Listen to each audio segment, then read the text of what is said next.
What is going on, everyone? My name is Andy. Welcome back to another FPL video. In this one, it's transfer tips for Game Week 19. So I'm going to go through some of the popular players people are bringing into their squads or taking out and give my opinion on whether they are good moves or not. So let's get into it. So let's start with Cherki. 4 starts in a row, 4 returns in a row as well. It was a 13-pointer against Forest at the weekend. 4 points in the game before that against West Ham, where he got no attacking returns, no defensive contributions, but a clean sheet point and a bonus point after 66 minutes game time. 6 points against Palace before that, and then a 12-pointer against Sunderland. So he's done really well. He went up in price last night to 6.7 million. Is he a good option? Yes, as long as he keeps playing.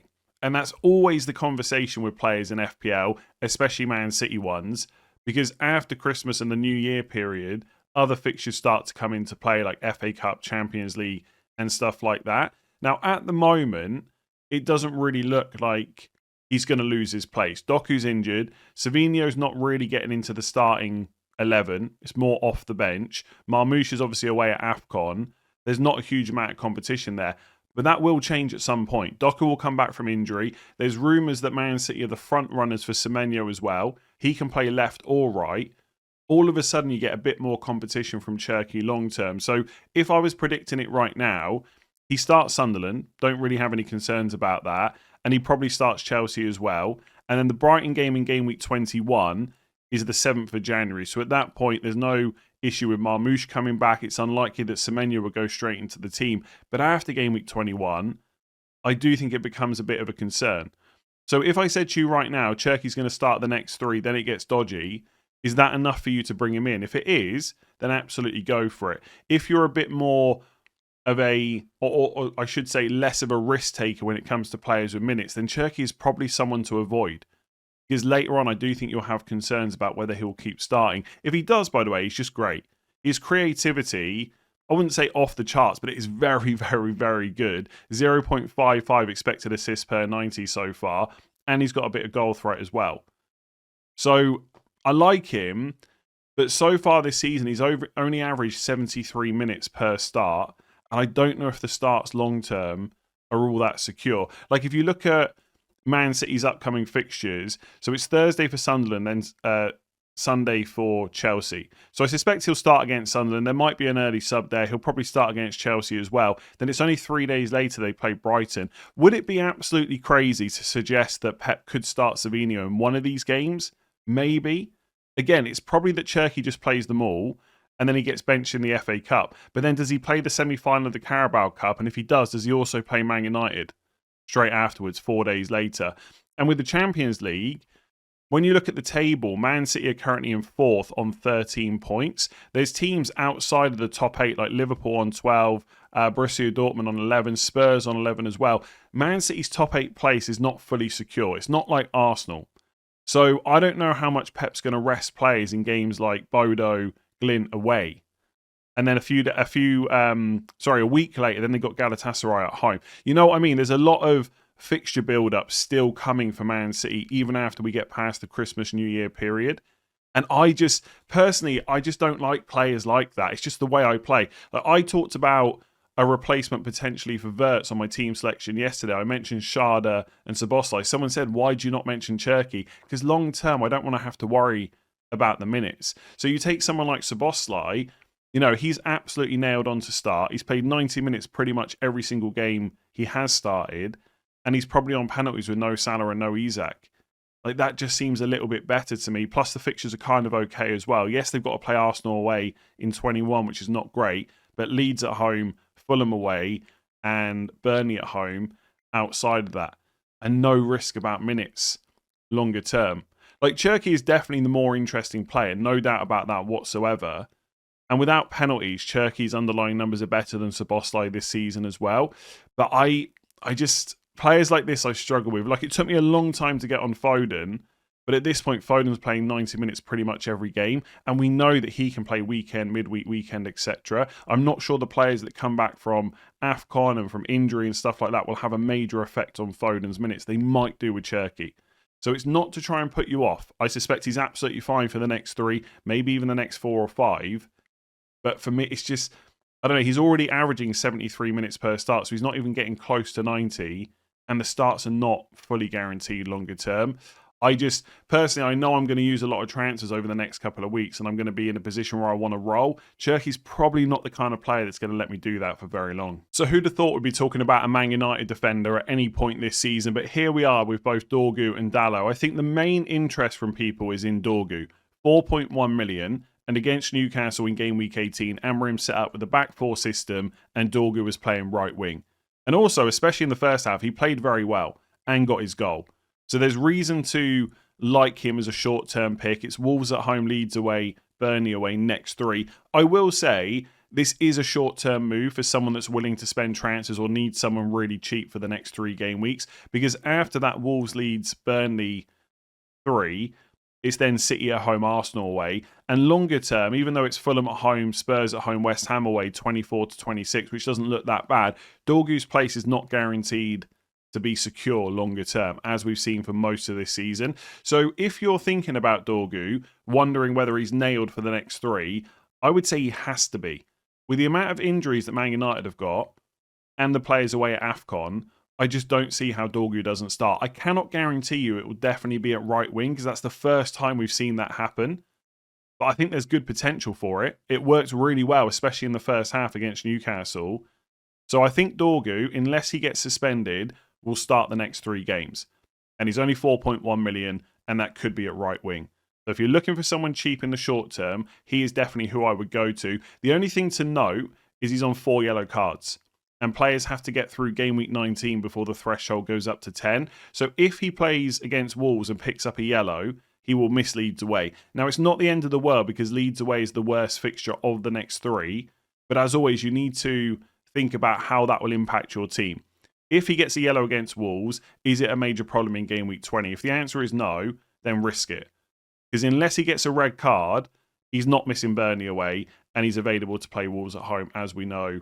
Or at least as it stands. We don't know about an injury or anything like that. So I quite like him. 22 onwards, probably not an option.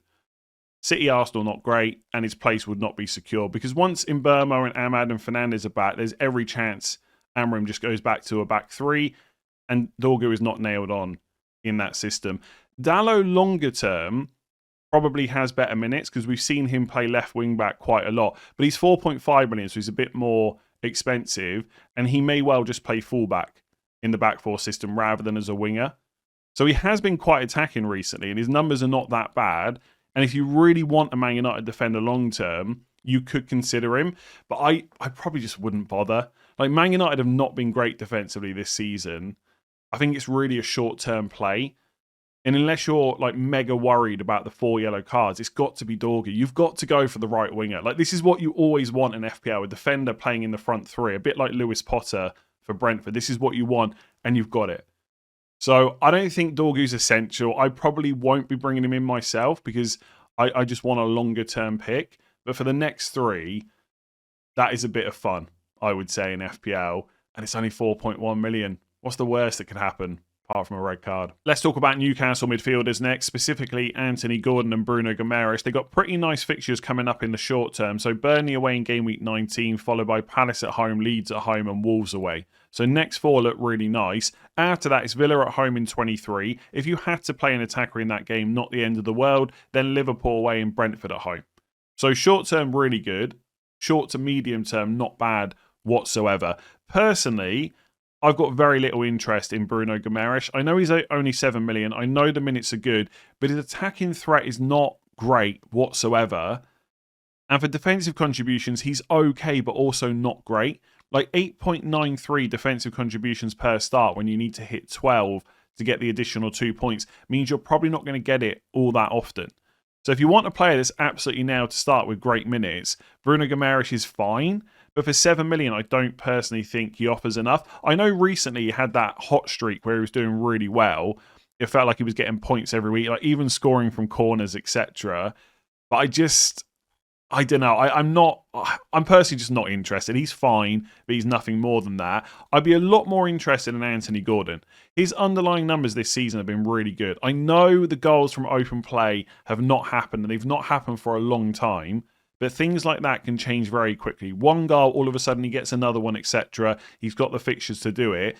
0.29 non-penalty expected goals per 90 so far this season, 0.22 expected assists. They are really good numbers. Now, you have to put context around that. He hasn't played 90 minutes that often. If he had, maybe those numbers would come down a little bit. But we know he's a good player. We've seen that plenty of times in the past, and he's on penalties. So for 7.4 million, I much prefer that punt over a Bruno Guimaraes. The only issue is the minutes. So far this season, when he started, he's averaged 68 minutes per start. That's pretty bad. Like, that's worse than Cherki.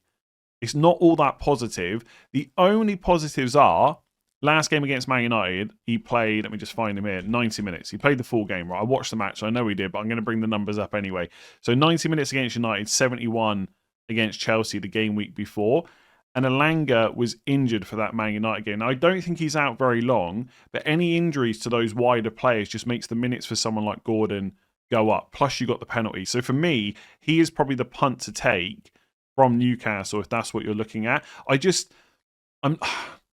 really like him. I just don't know how many 90 minutes you're going to get out of him. And he doesn't have to play 90, but when he's playing like 58 and going off before the 60th minute and then sometimes getting benched, that is a bit of a worry. I don't know how much of that was because he had that hip issue. Maybe he's over that now. But he's not as sure a thing for starts and minutes as he was like in previous seasons. And also, when you look at Newcastle fixtures, they're also still in the Carabao Cup. So their turnaround time is not too bad, right? So they've got the Burnley game, and then they play on Sunday. So they play Tuesday, Sunday for the next 2 game weeks. That's fine. Gordon will probably start both of those games. Then 3 days later, it's the Leeds game. Then 3 days later, it's FA Cup. And it's not an easy fixture for them either. It's Bournemouth at home. And then 3 days later, it's first leg of the Carabao Cup semi-final against Man City.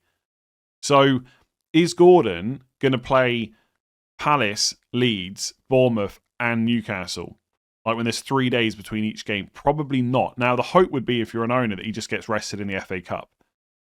But it's not a guarantee. So I think because of the fixtures, he's a perfectly reasonable punt. And I have looked at, I know I haven't talked about him a huge amount in my team selection, but I have thought about him alongside like Schade when I bought inverts, etc. The fixtures are there. Like it's really tempting to go there, I must admit. But I'm like that 68 minutes per start. It's just a little bit of a worry for me. Like it's not even just Gordon, by the way. Eddie Howe is just managing his attackers, especially a lot more than he's done in previous seasons. Like you see it with Voltemada, right? Vissa coming on, etc. I don't know.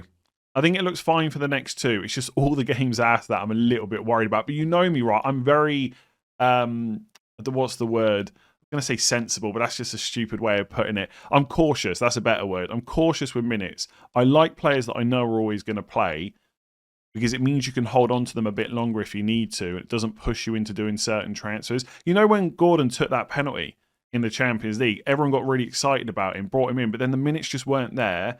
The attack and returns dried up, and then he's just a sell. I don't know. I like him. If you're thinking about bringing him in, I think it's a good move. I think it's worth the risk because of the fixtures. I just don't know how long-term of a move it is. So let's stick to Newcastle and talk about their defence next. So Hall and Thiaw are the 2 players that I'd be looking at. Again, Burnley away, Palace at home, Leeds at home, Wolves away, next 4. I know people are going to point out that defensively, Newcastle haven't been great for clean sheets and stuff like that. I know people got Thiaw recently and then he got no returns to them. So people have been burnt a little bit. But actually, when you look at expected goals conceded so far this season, Newcastle have been a top 5 defence and arguably a little bit unlucky to not get more clean sheets. So if you're going to risk them getting some defensive returns, now is probably the time to do it in the short term for the next 4 fixtures because of how good they look. I mean, it's worth saying that 2 of the next 4 are away, the Burnley and Wolves games. But if you're going to play anyone away from home, it's Burnley and Wolves, right? They're 2 of the worst attacks so far this season. So I quite like Newcastle defence as a short-term move if you're looking for a new defender. And I know there's lots of people out there with injury problems, right, in their defence. Like Timber's a doubt. In Capier, will he keep playing now? Gabriel's back. People have got like Vandenberg, yellow flag, Richards is a doubt, etc. Why not look at a Newcastle defender for the next 4? If you want the guaranteed minutes, it's Thiaw. He's basically, from everything we've seen, just mega nailed in that back 4. Lewis Hall has no competition right now for that left back spot. Burn is injured. Even when Livramento is back, you'd assume he would play right back. Maybe they sign someone in January. Maybe, I think someone said to me that Matt Targett could be recalled from his loan. Is that really major competition for Lewis Hall? Not convinced. The only thing with Lewis Hall is the fitness. Obviously, he's already had an injury so far this season. But when you look at the minutes recently, they have been pretty good. So 90, 90, 90. 3 90 minutes in a row. It was 27 against Burnley the game before. And then 90, 89, 76 before that. So he did get a bit of a rest in that Burnley game. But they haven't got anyone there right now to do that. Like, no natural left back to play that position. Now, ultimately, if he needs a rest, he will get one.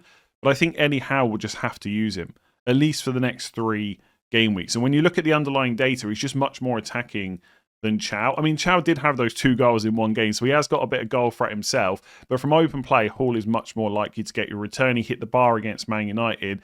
And yeah, I don't know. I quite like Hall. I will say, though, when you look at the defensive contributions per start, 9.43 for Thiaw is pretty good when you've only got to hit 10 as a defender. And he has got a bit of goal threat, we've seen it. And he's a bit cheaper at 5 million. And the minutes you can be much more sure of. I think it's quite a close call.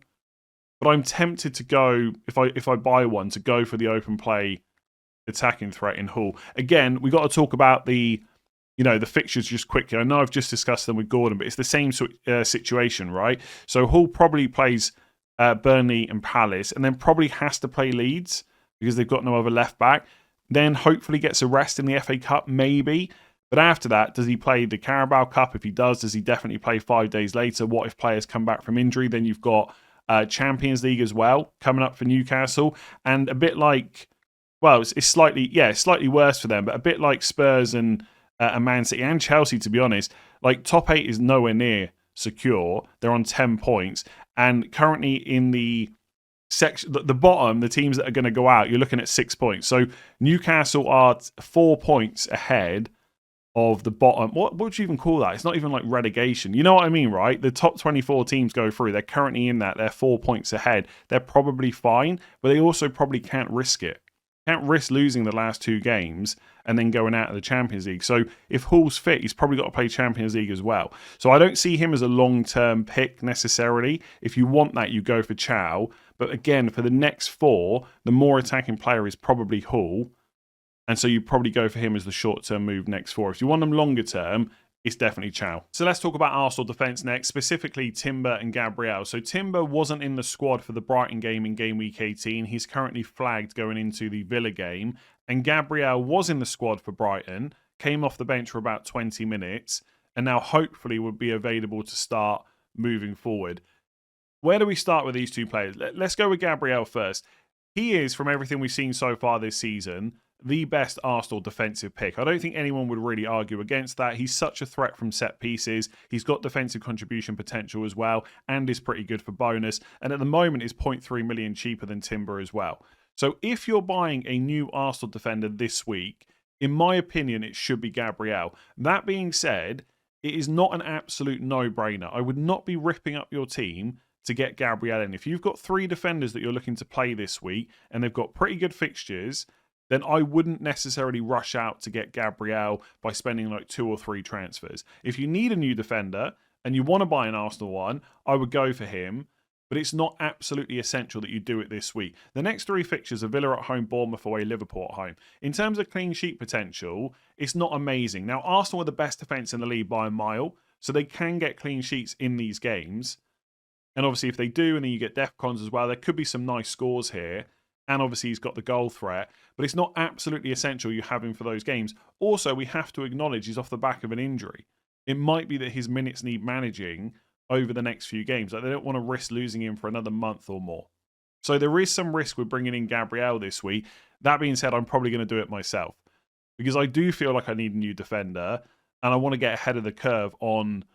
I mean, I don't even know if it's an argument. Probably the best defensive pick in FPL. And also, when I look at the... I've talked a lot about fixtures so far with like Newcastle, the gaps in between and stuff like that. For Arsenal, it's really good. So they play Tuesday. So he's had 20 minutes off the bench. And all the rumours for weeks now have been that he's trying to get back for the Villa game. So I think he will start against Villa. Again, I cannot guarantee that 100%, but I think he will. That's my guess. The next game against Bournemouth's not for 5 days later. And then the Liverpool game is 5 days after that. So if he starts against Villa, yes, he could get benched against Bournemouth, but a 5-day turnaround is quite nice at this time of the year. And then when Arsenal get to the FA Cup, after that Liverpool game, 3 days later they play FA Cup, it's away to Portsmouth. That is a perfect game to start resting players. And when it comes to Champions League, Arsenal are top on 18 points. It's very, very likely they will finish top 8. I'm pretty confident players like Gabriel, players like Saka will get, if like Madueke's fit and Nkapie's fit, etc., they will get rested in the Champions League, in my opinion. Like away to Inter, like why not rest them before they play Man United? Then their last, like if they get like a point against Inter or 3 points, that's done. They're going to finish top 8. And so you don't need to worry about the final Champions League game. Either side of that, you got Man United and Arsenal. I don't know. There's part of me, like, it's worth saying with Gabriel, I could really do with a defender transfer this week, and I really like Gabriel. So I'm probably a little bit biased subconsciously to be more positive about his minutes. I do acknowledge that he's off the back of an injury, but that gap between games is so good, and they're definitely going to rest players against Portsmouth. You don't risk Gabriel in a game like that. So, I don't know. I quite like him, but it is absolutely not a no-brainer. If you're a Timber owner, what do you do about that? I think there's a good chance he's just going to come back into the squad this week, and if he does, he'll probably start. There's rumours going around that he was just being managed. Essentially, it's like load management. They don't want to play him too much and risk an injury. So I think he'll come back in against Villa. But again, you've got to acknowledge, if he's just been rested because of load management, that could happen again. Now, in fact, I'm going to counter my own point there. If it's low, fair enough, but why was he not on the bench? Why why was he? There must be a proper issue, right? Otherwise, surely you're on the bench, and if you really need him, you use him. Otherwise, you leave him out. I don't know. Maybe there's an actual injury there, and it's not just about managing his minutes. I don't know. Either way, he's obviously a little bit risky as well going forward. If I was a Timber owner, would I do Timber to Gabriel? I think I probably would, but mostly because I'm just scared of what Gabriel could do. I think Timber will start. That's my prediction this week. I haven't heard from Arteta, right? There's been no press conference before I've recorded this. I think there's a good chance Timber starts, and for that reason, I don't think it's absolutely essential that you move to Gabriel. Would I do it, though? I'm pretty confident I would talk myself into it by the deadline. I think the flag would just get to me and I'd probably buy Gabriel. But again, he's not guaranteed to start the next 2. So someone asked me yesterday, why am I not considering Everton defenders? And it's a good question. It's worth saying I did consider them before they played Burnley away. So I was looking at potentially making a defender transfer in game week 18. Tarkowski and Keane were both on the menu. I just decided to go a different route. And obviously, if I bring them in this week, it's Forest away, which is not terrible. If you've got an Everton defender, you're probably playing them this week. It's absolutely fine, but it's not such an enticing fixture to bring a player in for. But ultimately, 4 of the next 5 are fine. Forest away, Brentford at home, Wolves at home, Leeds at home. They get to play all of those teams in the next 5 games. They're actually pretty good. Those home games are really nice. Then the other away game is Villa in game week 22. So overall, pretty good. Tarkowski, 5.5 million, the good long-term option you know is going to keep starting. The defensive contributions per start are great. He always gets very close to picking up those additional 2 points and a little bit of goal threat as well. So if you want someone long-term, he's probably the one to go for. He's also safer for minutes. Once Branthwaite is back, it's not a guarantee, but I suspect he'll come back into the team eventually, and Michael Keane will probably lose his place. But it's worth saying Keane's played well. So I don't think they'll necessarily rush Branthwaite back. So if I had to guess, Keane gets the next 3 fixtures, Forest away, Brentford at home, Wolves at home. Then it becomes a little bit trickier to know. Like if Branthwaite's back around game weeks 22, 23, could he start ahead of Keane? It's possible. But for 4.8 million, you save 0.7 over Tarkowski.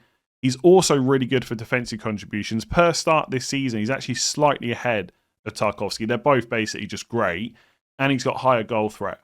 So if you want an Everton defender in the short term and you want to save a bit of money, Keane is the way to go. I just think he is 90% a guaranteed transfer back out later on.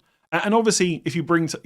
I know that sounds stupid, because if you bring Tarkowski in, you're probably not keeping him for the rest of the season. The difference is you won't be pushed into a move because you know Tarkowski will keep starting. So if you get to like game week 25, you've got to play him against Fulham away and then Bournemouth at home next week. That's fine. With Keane, he might have lost his place.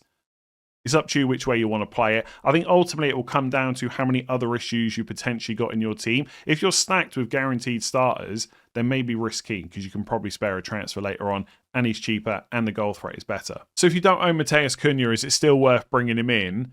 I would say yes, probably. If you need a new midfielder this week and you've got 8.1 million to spend, there aren't many better options over the next 3 game weeks. Like Wolves at home, Leeds away, Burnley away is just excellent. And he should play close to 90 minutes in each one of those games, if not 90 minutes. Because of the amount of injuries United have and the amount of players away at AFCON, he basically just has to play either as a number 9 or as a number 10. So I think he'll get close to 270 minutes over the next 3 game weeks. And also, if I remember correctly, I think the gap between games is not that bad. Yeah, so they've just played Friday. They're playing Tuesday against Wolves at home. Then it's Sunday for Leeds away. So the gap between the next 2 games is really good. Then it's a Wednesday game, so it's a 3-day turnaround, which is not so good. But again, I don't see how Amorim benches Cunha. There's just not enough options there.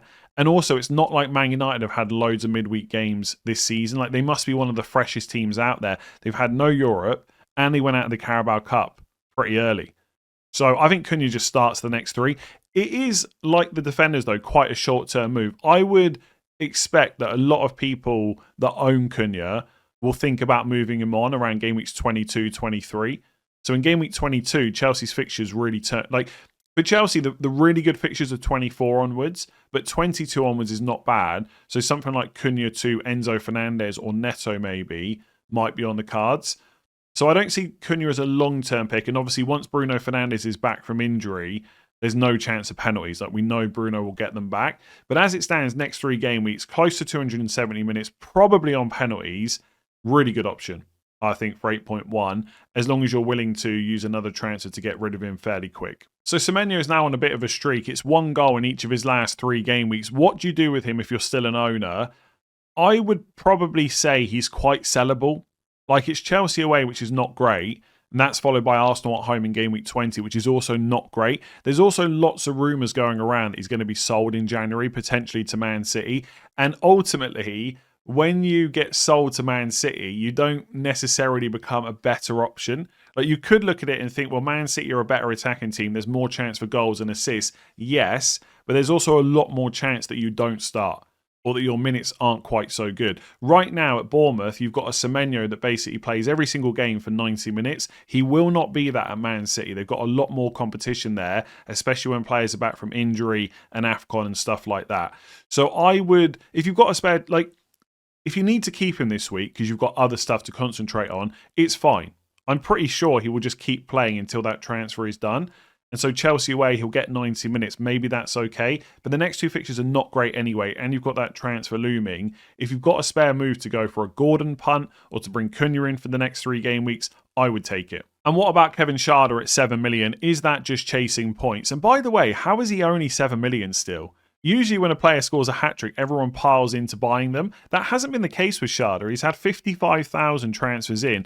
Like, Semenyo with Chelsea away, Arsenal at home next has been brought by more people. Morgan Rogers, who's about to play Arsenal as well, 172,000 transfers in. I don't know. I just expected... I'm not saying that... Well, I wouldn't buy Rogers, to be honest. I wouldn't buy Semenyo, but they're not completely awful picks, I guess. But I'm surprised Schade hasn't got more. Anyway, back to the point. Is it just chasing points? It's going to feel like that, but I still think he's an okay option. He's basically nailed on to start, especially when Dangu Utara is at AFCON.